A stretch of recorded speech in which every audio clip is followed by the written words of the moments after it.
Okay. Um. So yeah. Hello. So this is the third entry for the unapologetically random video. Except for this time, I'm gonna do it live. Um. Here's the thing. I've been extremely occupied with a lot of stuff going on. Um, like editing videos for other projects. For other people. So the best I can do is just do it live, and hopefully save some time from editing. But if I hopefully I didn't say anything I regret. But yeah, we're just gonna go with it as it is. Hopefully my voice is loud enough though. Mic test, mic test. Okay, so it seems like my voice is definitely better compared to last time. I hope. Um, but yeah, thank you everyone who has been watching this channel so far. I really appreciate all the views and all the likes and stuff. Um, doing this as a more like a hobby, I suppose, just to take my mind off some stuff and instead focus it on making content, which is what I'm doing right now. So yeah, as you guys may have seen in the title of this live stream, um, I've been watching a lot of movies over the past few weeks. Several Netflix shows. Well, not several, maybe like one Netflix series halfway through the second season. Um, I've been watching Peaky Blinders. I haven't followed up the remaining seasons yet. I've been watching the first, I think the first season, yeah, and then the second season not really halfway through, maybe like in the second third episode. Um, and then I've been watching F1 Drive to Survive documentary, which is pretty awesome. Shout out to my friend Hyro for recommending me that series. It was really fun to watch and learn about F1 deeper with all the politics and stuff going on. But yeah. Uh. Anyway, I've been my classes has started already, so that's why I've been a lot more busier now. Um.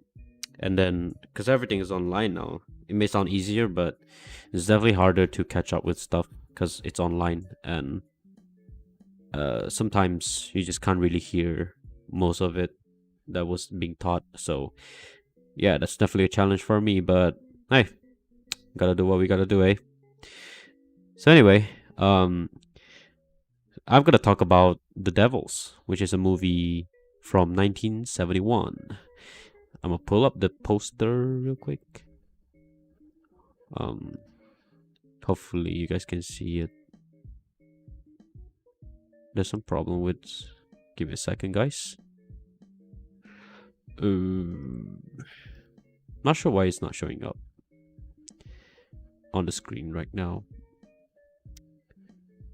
but give me a second.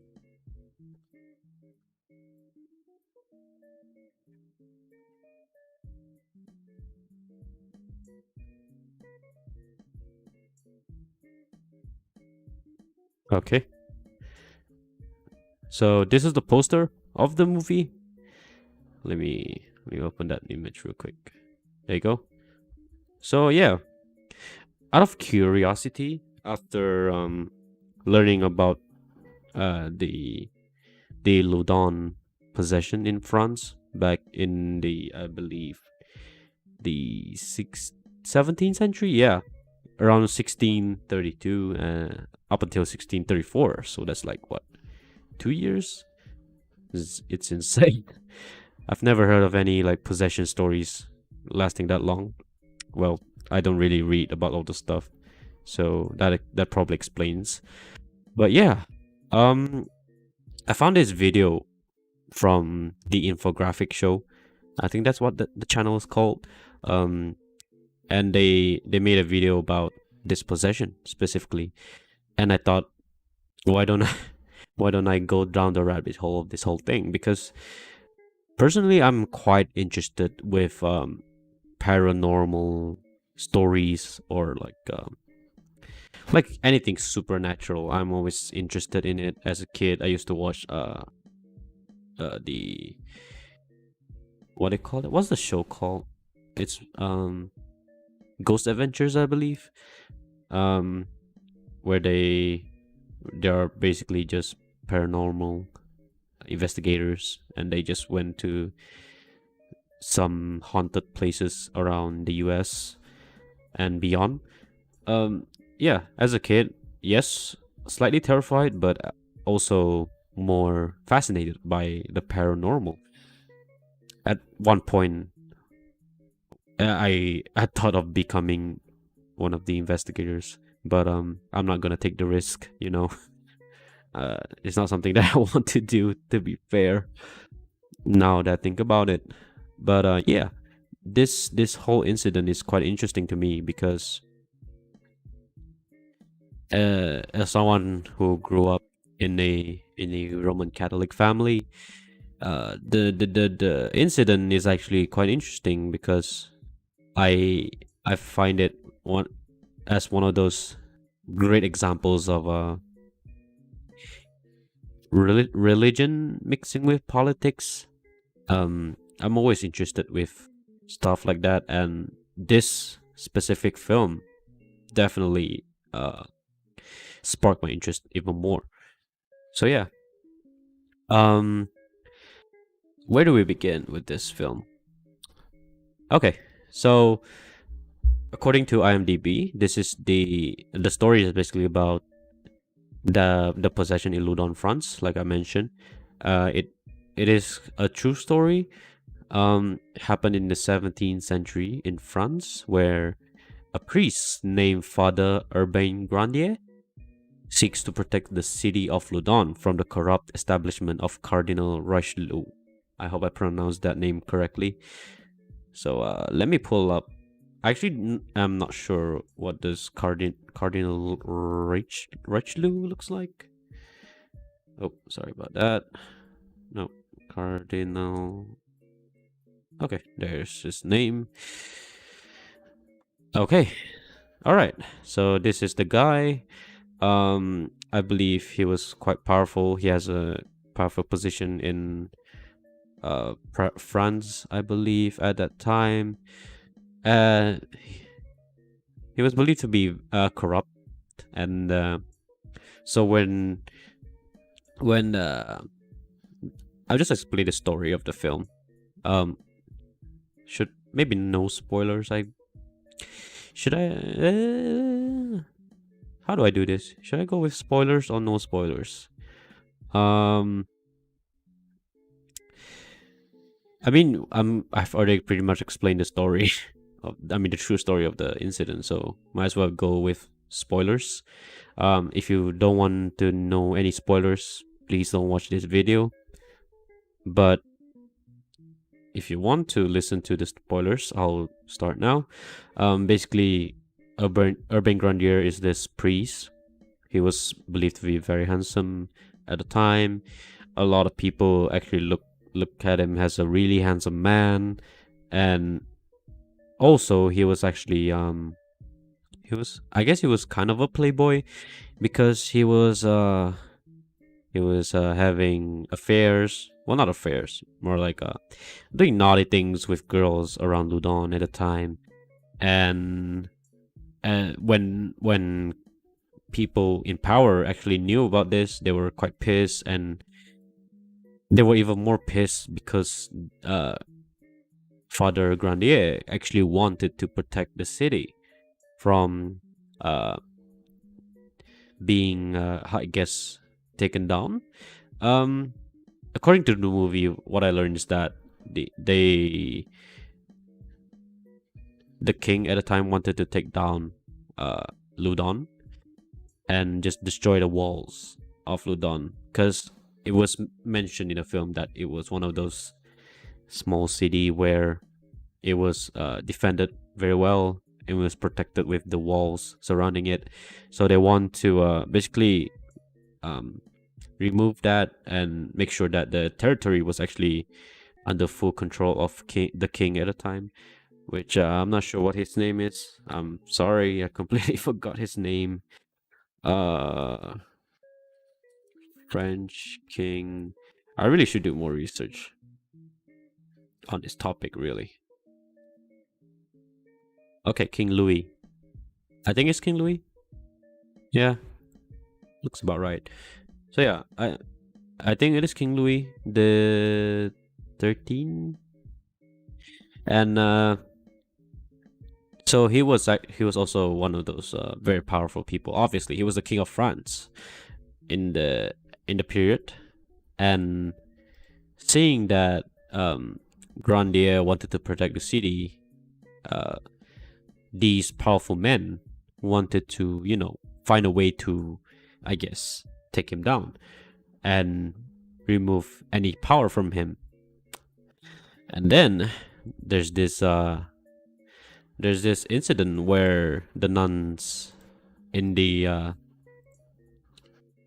church, St. Peter's Church, where Grandier were serving, um, they were reportedly, allegedly, was sexually aroused or tempted after seeing Father Grandier in person, and because they were sisters, the nuns. I mean, because they were not supposed to be, I guess, um, being active, sex, ac- sexually active. Yeah, that's the term, sexually active, and so perhaps that's the main cause of them being aroused and I guess having fantasies, doing stuff with Father Grandier. But one of the nun, uh let me try to remember her name. Sister.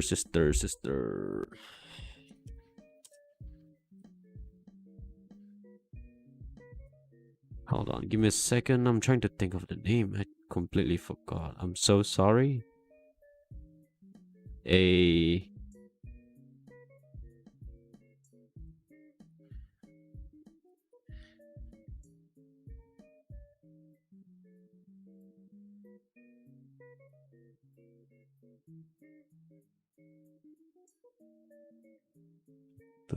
awkward silence. Awkward silence. Yeah, I really should have prepared better for this live stream. Yeah, this is what I usually would edit out because my memory is so bad, uh, and I just tend to forget things, which is just annoying at times.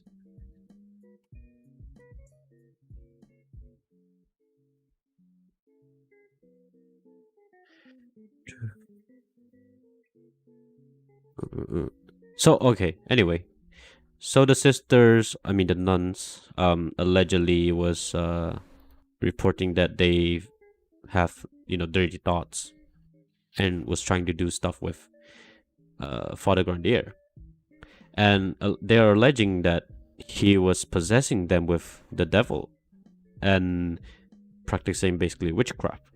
But here's where the movie actually blurs the line between who's actually telling the truth, because um, Father Grandier wasn't shown actually practicing any sort of witchcraft, but and yet people actually I guess still accuses him of being,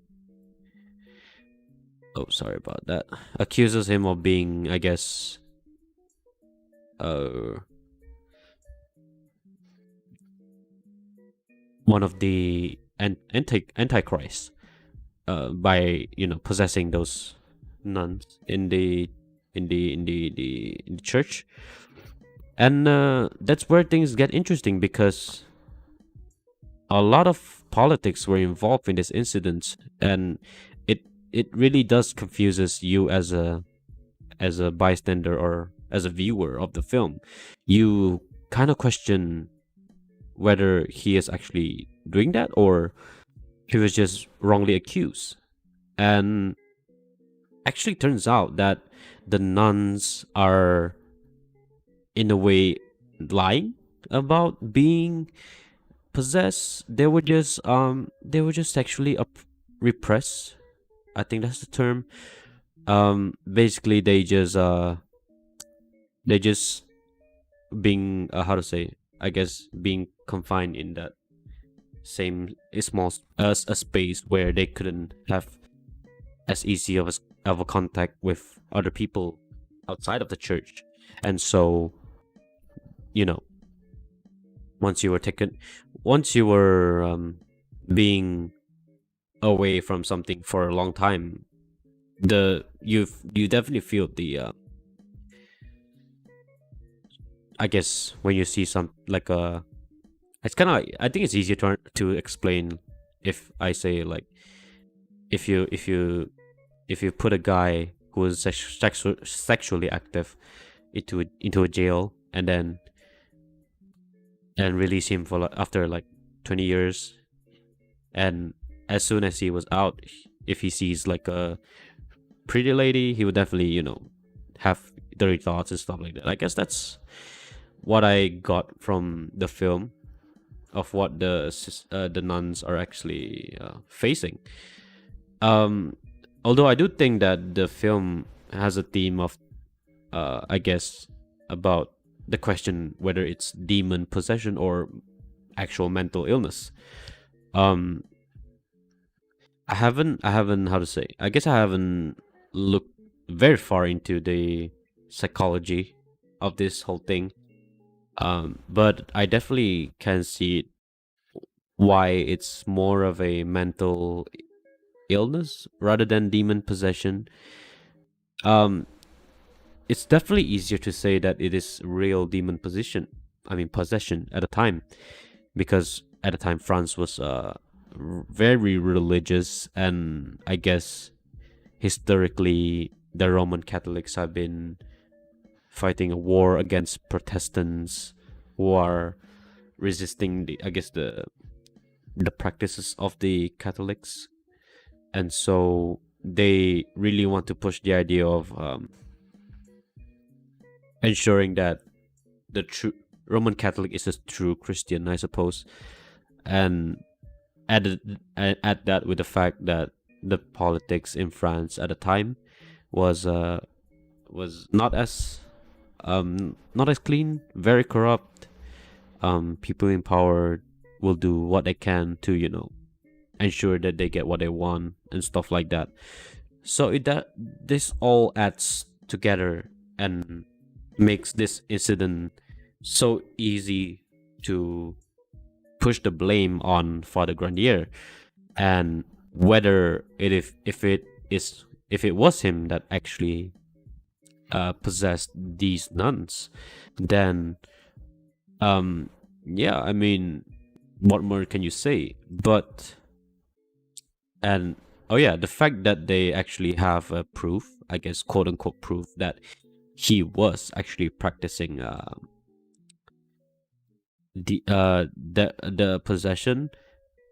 As you can see on the screen right now, this is the alleged devil's pact that he signed and made an agreement with the devil. Again, this is alleged. I guess it's not really confirmed or proven that it was actually him who came up with this pact. Um, yeah, it's really hard to say whether he was actually guilty of whatever the possession itself, because again, it's the 16th, I mean the 17th century, um, where we don't have like the technology we have now, where you can just share on social media and people can get information as fast as as you can with the blink of an eye, with a flick of a finger. You get everything that you need to know and stuff like that.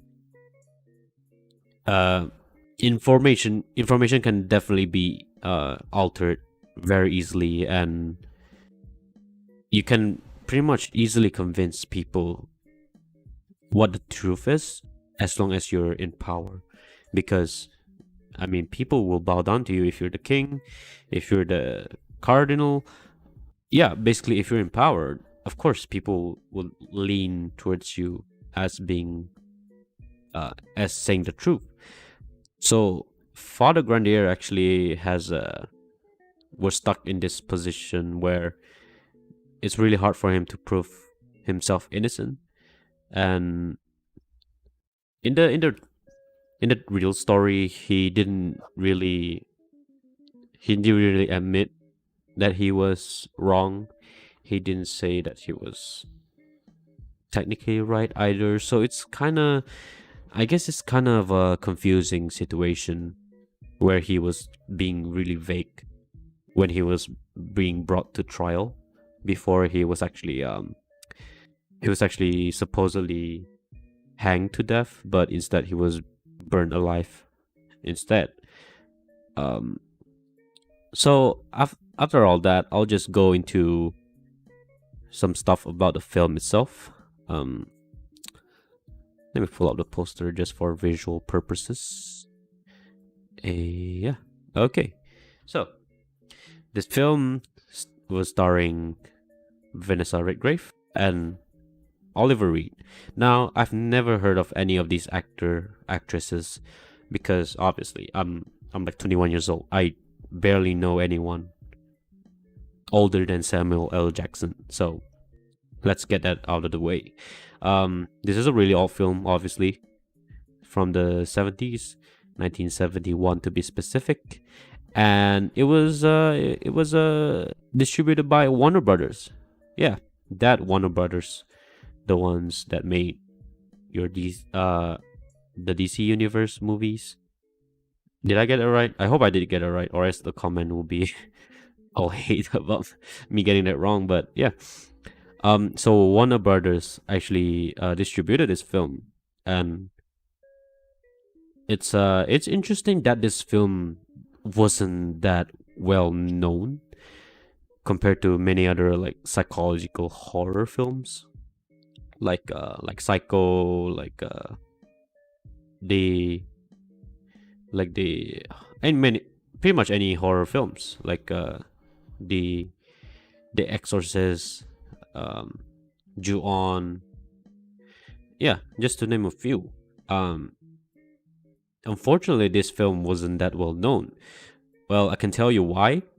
Um, this film was very, very, very controversial when it was released. Um, it was it was banned in the U.S., in the UK, Finland, Italy, so on and so forth. So if your film is banned in major countries like US and in UK, it's not gonna go very famous along the line. Uh, why is this film banned and why is it controversial? Well, the imagery portrayed in this film was, I guess, I would say very disturbing. As a Christian boy growing up, I wouldn't want to watch this film, obviously, because portraying uh Roman Catholicism in a very sexual way is not gonna go well with people, obviously. um if this film was to be released, I mean freshly released this year, I think this film would straight up be cancelled, and the directors and the producers would definitely not live well, um because of the cancel, all those all those over parties, yeah. The theme and the imagery portrayed in the film definitely does not sit well with a lot of people, not just Christians. um I can tell you that for sure. Warning though, if you really want to watch this film, please be advised that there's plenty of disturbing imagery. um and if you're a really super religious person, please don't watch it if you're not ready for it, if you're not open-minded to accept or look at imageries that may disturb you heavily. Definitely would not recommend it. I watched it purely as a because I was intrigued, and the fact that I study film as a for my degree, it's part of my degree basically. So I have to watch as many films as I can. Doesn't matter the decade that the decades that they were from. And yeah, this film is one of those great examples of underrated good films, in my opinion. It's not great, to be honest with you. It's not great. In it's not on par with like Pulp Fiction. It's not on par with uh Inception or any other like modern films that are critically acclaimed and are favorites amongst film critics. To be fair, this is a pretty good film for what it is, because it pushes the boundary of was what imageries can you push out in the film and disturb people.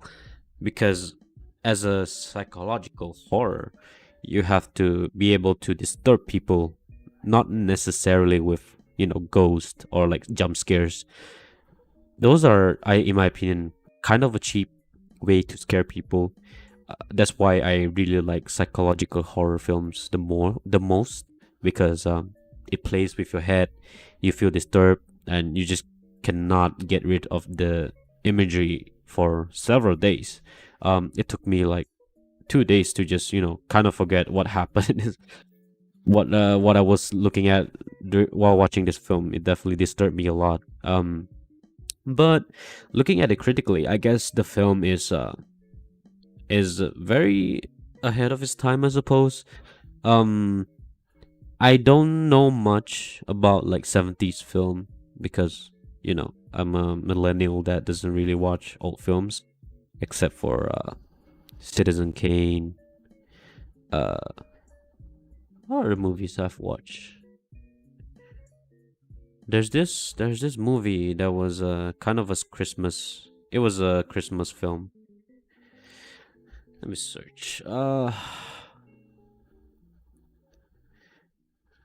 Sorry, I'm going on a tangent right now. Hold on. It was really good. It was a very old film, but it was really good in my opinion. I thought it was worth watching if you have time. Uh,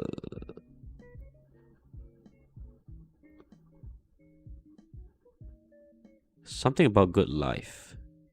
It was a wonderful life. Yeah, it was a wonderful life. It's from it's from 1946.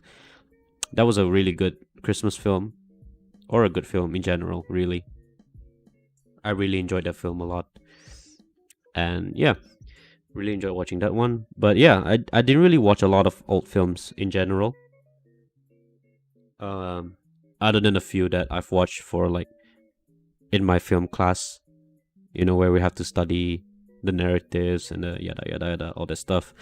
But yeah, I feel like The Devils is definitely a film worth watching if you're interested in in film studies, I guess, because it definitely pushes the boundary of psychological horror in a way that it it was bad basically, and and they do it.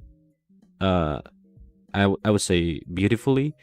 Um, it definitely plays with your head for a bit with all the sexual imagery that they relate to religion.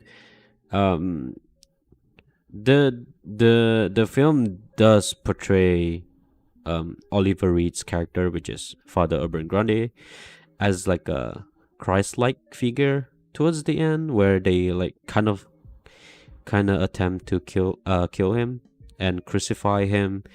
So I thought that was really interesting as well, because this is not the first movie to this is not one of the only movie that has like a character that portrays a Christ-like imagery or anything like that. But Oliver Reed's character actually um plays it out really well, because it's a this film is about religion and politics basically.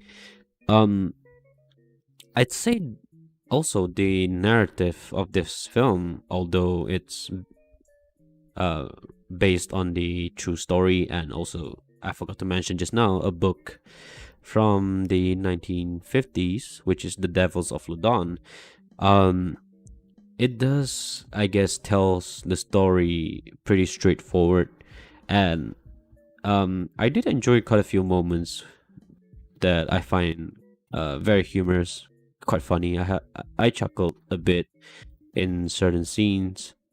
Um, but yeah, this is the controversy surrounding this film, though. It's massive, obviously. Um, I guess people aren't ready for a film that portrays religion in a very blasphemous way. Um, because I mean it's the 70s, right? So it's not like the open-minded era today that we have today, where people are more willing to accept certain things. Uh, we are more open-minded as human beings. We tend to accept differences more. Um, with all that being said, um, even then, I would obviously think that this film will not will not sit well with people as well, because again, it's religion.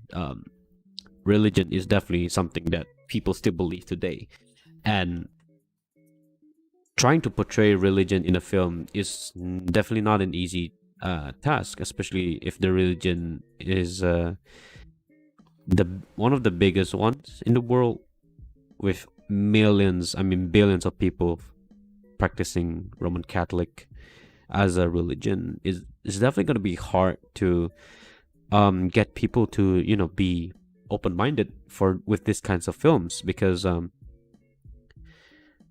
matter what you do with the film, I guess people will still see it as blasphemous. So I can see why it was banned, but at the same time, I feel like this film should be, I guess, appreciated more. It was definitely ahead of its time. I like the camera work that was done on this film.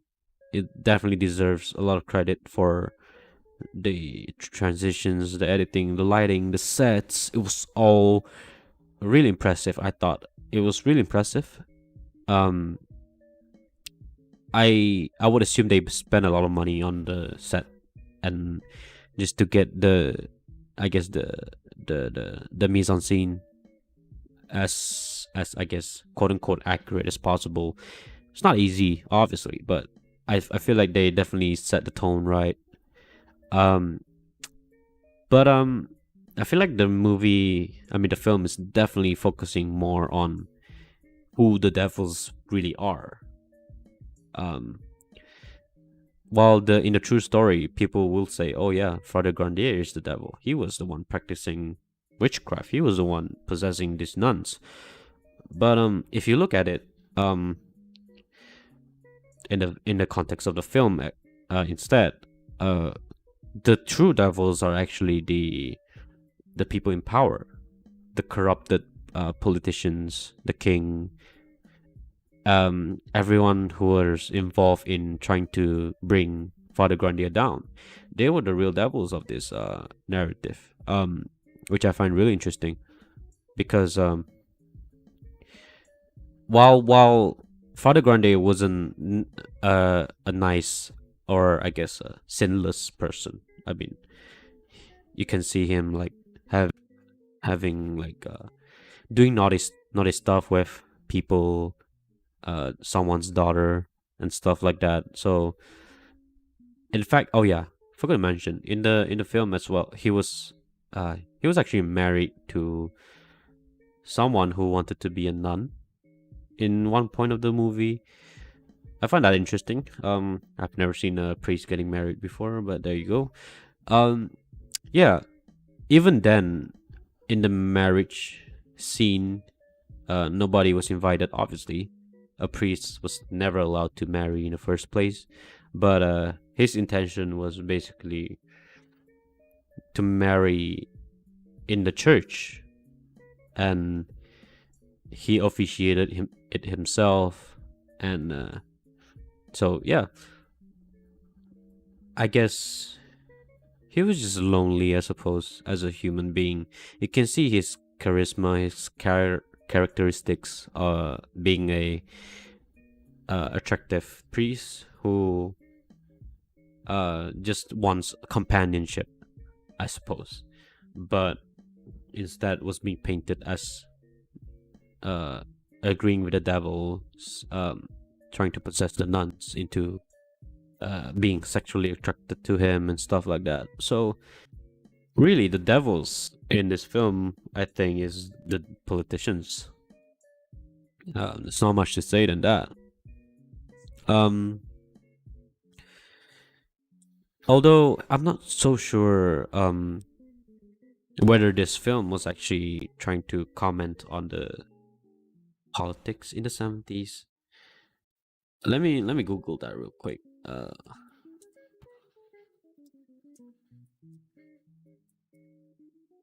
I wasn't born at the time, obviously. I'm a 90s kid, so I don't know anything about politics at the time.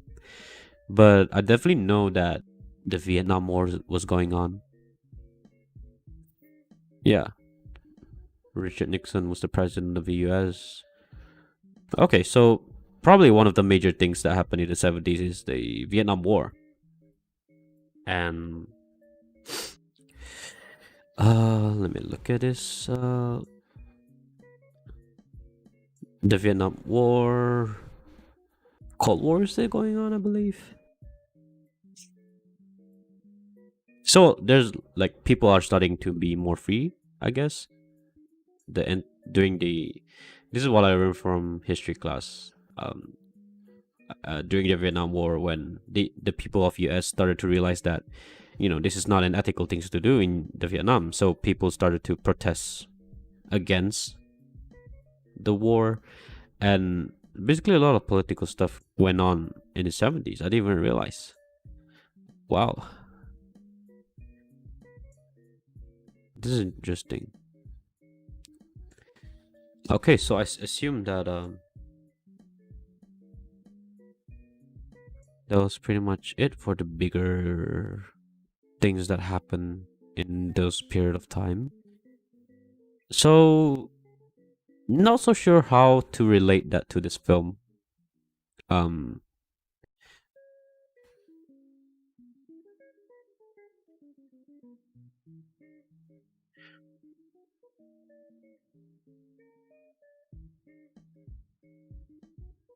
okay, so sexual revolution was going on in the 70s as well. I didn't realize that. Let me go. Let me show you the screen. Yes, I'm looking at Wikipedia. I'm sure it's definitely accurate enough for what we're doing right now. So the sexual revolution started in the 60s. Counterculture, so it progressed throughout the 70s. Yeah, that's interesting. Um, Nudity in film has been gradually accepted. Yeah, okay. I Okay, no wonder. Because it's definitely a lot of nude scenes in the in the Devil's film. Um, there's and most of the nude scenes there was definitely not pleasant to watch. Um, if you're Christian, if you're super religious, if you're not ready for it, or I mean, if you're not open minded, that's fine. Just don't watch this film. It's not for you at all. No, no, no, no, sorry, no. Okay, so hmm, I guess there was a lot of things that I didn't know about in this in the 70s, other than the Vietnam War and stuff like that. Yeah, that was pretty interesting. Um, would I recommend watching this film? Absolutely. If you're a film student, if you're someone that just loves watching film, and if you're open minded, definitely go for this film. It's called The Devils. Uh, it's from 1971. Great. Oh yeah, forgot to mention the actors and actresses. Very good actresses. They did a really good job at portraying their characters. For some reason, everyone speaks in this, I guess, a British sort of accent. I mean, I don't mind it. To be fair, I can't quite imagine them speaking an American accent either. I guess it kind of makes sense since they were in France, although they could have spoken in a French accent. Maybe that's not gonna sit well anyway, so okay. Yeah, I'm totally fine with the acting. They were really good.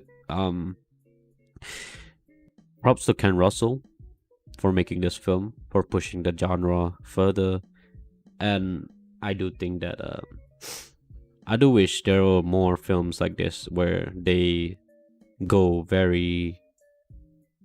very courageous way and pushes this very risky narrative that that will challenge how we think as society, how we perceive politics, how we perceive basically everything that happens in our life.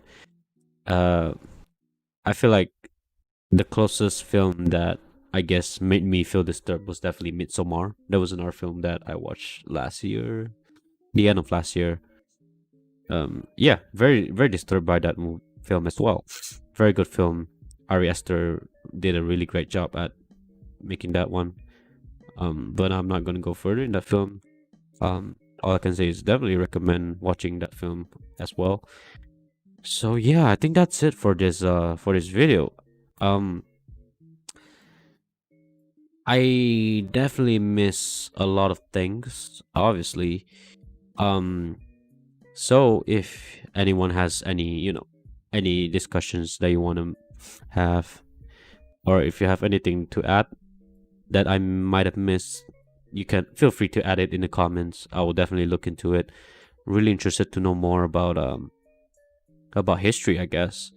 History of this whole thing. I will definitely research more in my own free time.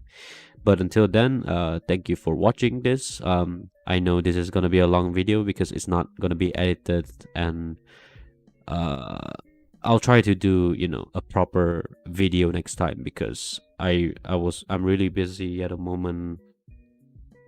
The semester started, so I have a lot of things to do now.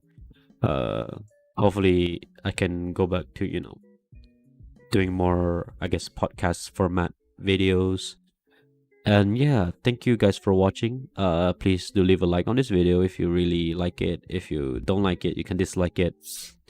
And please comment on your thoughts, or if you want to have a discussion in the comments section, please feel free to do so. And see you next time. This is Herbert, your host, and thank you for watching Unapologetically Random. I'm signing out.